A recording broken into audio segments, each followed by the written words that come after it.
ఫేస్‌బుక్‌లో చాలా మంది గూడా రీల్స్ వీడియోస్ అప్‌లోడ్ చేస్తూ ఉంటారు. అక్కడ నార్మల్‌గా మాట్లాడినవే కాకుండా కొన్ని మ్యూజిక్స్‌ని గూడా అప్‌లోడ్ చేసుకుంటూ ఉంటారు గదా!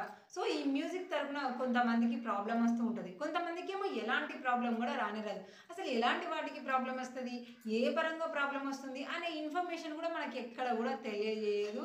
దాని గురించి తెలుసుకుందామంటే గూడా మనకి ఇన్ఫర్మేషన్ ఎక్కడ గూడా పొందుపరచదు. సో, దీని పరంగా అంటే రీల్స్‌కి మ్యూజిక్ ఉపయోగించే వాళ్ళందరికీ గూడా దేనికి ప్రాబ్లమ్ అయితది? దేనికి ప్రాబ్లమ్ గాదు. ప్రాబ్లమ్ కాకుండా ఉండేటియి ఏంటి అని మనకి తెలియజేసే విధంగానే ఇప్పుడు మనకి ఒక మంచి అప్‌డేట్ అయితే వచ్చేసింది. సో, ఆ అప్‌డేట్‌ని ఏంటి అనేది చూడడానికంటే ముందు మన ఛానెల్‌ని సబ్స్క్రైబ్ చేసుకోవడం అయితే అస్సలే మర్చిపోకండి. అదే విధంగా వీడియోని లైక్ చేసి దీని పరంగా ఇలాంటి అప్‌డేట్ మీకేమైనా వచ్చిందా? రాలేదా? అనేది కూడా కామెంట్ చేయడం అయితే మర్చిపోకండి.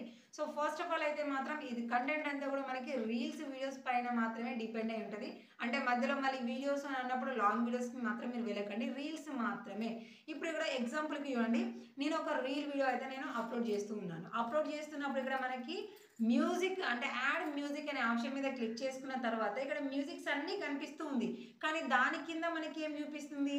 నాట్ మానిటైజ్ అని మనకి చూపిస్తుంది. ఇలా చాలా మ్యూజిక్స్ కింది వరకెళ్ళినా కూడా మనకి మ్యూజిక్స్‌కి కింద మాత్రము నాట్ మానిటైజ్ అనే ఇన్ఫర్మేషన్ అయితే మనకి క్లియర్‌గా తెలుస్తుంది. అదే విధంగా ఇంకొక ఫేస్‌బుక్ అకౌంట్‌ని చూసుకున్నామనుకోండి. అంటే కొన్నింటికి అలా ఉంటుంది. కొన్నింటికి ఇలా ఉంటుంది. ఎందుకు డిఫరెంట్‌గా ఉంటుంది అనేది కూడా మీకు నేను క్లియర్‌గా చెప్తాను.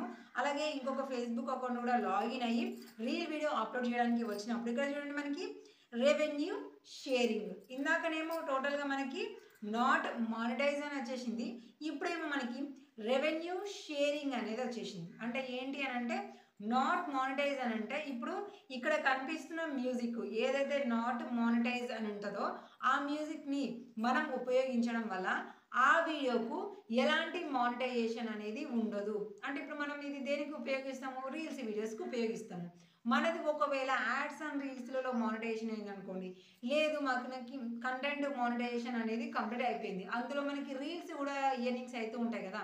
కానీ ఇక్కడ ఉన్న మ్యూజిక్స్‌ని ఉపయోగించడం వల్ల ఆ రీల్ వీడియోకి అది మీ ఓన్‌దే అయినా దానికి మానిటైజేషన్ ఉన్నా గూడా దా మానిటైజేషన్ అలాంటి వాటికి అయ్యే ఉన్నా గూడా ఈ మ్యూజిక్స్‌ని ఉపయోగించడం వల్ల వాటికి మానిటైజేషన్ అనేది లేదు అని మనకు చెప్తుంది. సో, దీనివల్ల ఏందంటే మన అకౌంట్‌కి ఎలాంటి ప్రాబ్లము లేదు.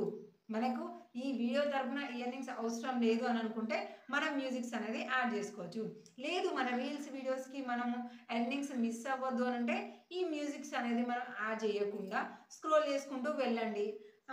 మనకి రెవెన్యూ షేరింగ్ గాని, ఫ్రీ మ్యూజిక్ అని గాని ఉంటది. అలా ఉన్నప్పుడు మీరు వాడుకున్నారనుకోండి నో ప్రాబ్లమ్ అన్నమాట. సో, దీని అర్థం ఏంటి అనంటే ఆ వీడియోకి మాత్రమే ఎర్నింగ్స్ అనేది రావు. దానికి మానిటైజేషన్ అనేది లేదు. ఆ పర్టిక్యులర్‌గా ఆ వీడియోస్‌కి మాత్రమే అని ఉంటది. ఇక్కడ సెలెక్ట్ చేసుకొని అప్‌లోడ్ చేసిన వాటికి. సెకండ్‌ది ఇక్కడ మనము రెవెన్యూ షేరింగ్ అనే దగ్గరికొచ్చేసింటే, రెవెన్యూ షేరింగ్ అంటే ఇప్పుడు ఇక్కడ చాలా మ్యూజిక్స్ మనకి కనిపిస్తున్నాయి గదా!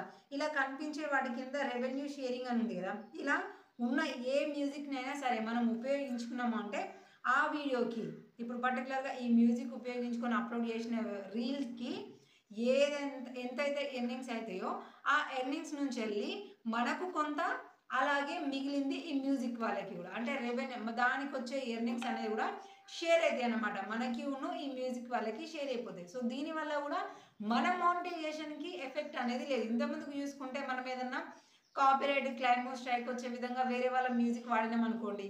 మనకక్కడ డైరెక్టే మానిటైజేషన్ ఎఫెక్టెడ్ అని చూపిస్తది. మళ్ళీ ఆ వీడియో రిమూవ్ చేస్తే తప్ప మన అకౌంట్ అనేది క్లియర్‌గా ఉండదు. కానీ వీటి వల్ల ఏంటి అంటే వీటిని మనము ఇక్కడ చూపించిన దానికి పర్పస్‌గా మనము ఉపయోగించుకోవద్దు.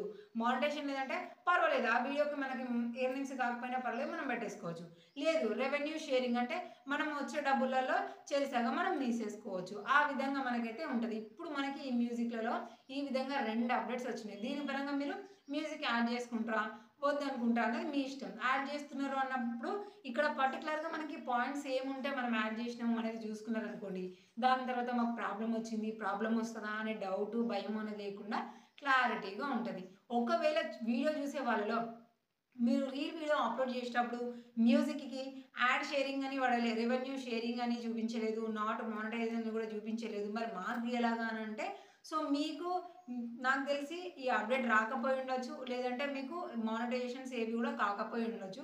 ఇలాంటి వాళ్ళకి మనం మ్యూజిక్ అప్లోడ్ చేసి పెట్టుకోవడం వల్ల మనకైతే ఏ ప్రాబ్లం లేదు. కొంతమందికి అయితే మాత్రమే ఎర్నింగ్స్ అయితే, కొంతమంది చాలా వరకు అయితే మాత్రము ఎర్నింగ్స్ అనేది అక్కడికే ఆగిపోతే ఆ వీడియోకి పర్టికులర్గా ఆ వీడియోకి మాత్రం కావు. కాబట్టి మీకు కనిపించలేదు అని అంటే మీరు ఏం పర్వాలేదు, మ్యూజిక్స్ అనేది ఉపయోగించుకోవచ్చు. కాకపోతే ఎప్పటికప్పటికి మరి దానికి ఏమైనా ప్రాబ్లం వచ్చిందా లేదా అనేది మీరు చెక్ చేసుకుంటూ ఉంటే సరిపోతుంది. ఇక అప్డేట్ వచ్చిన వాళ్ళకైతే బిందాస్ మనకి చూపించేదాన్ని బట్టి యూజ్ చేయొచ్చు, లేకపోతే లేదు. సో ఇలాంటి అప్డేట్స్ అన్నీ కూడా మీకు రావాలి అంటే అకౌంట్ని మంచిగా రెగ్యులర్గా ఒరిజినల్ కంటెంట్తో ఉపయోగించాలి. అలాగే ఎప్పటికప్పుడు ఫేస్బుక్ ఏ అప్డేట్ ఉన్నా సరే వెంటనే అప్డేట్ అంటూ ఉండాలి. అలా ఉన్న వాళ్ళకి మాత్రమే ఇలాంటి ఫీచర్స్ అనేది వస్తాయి.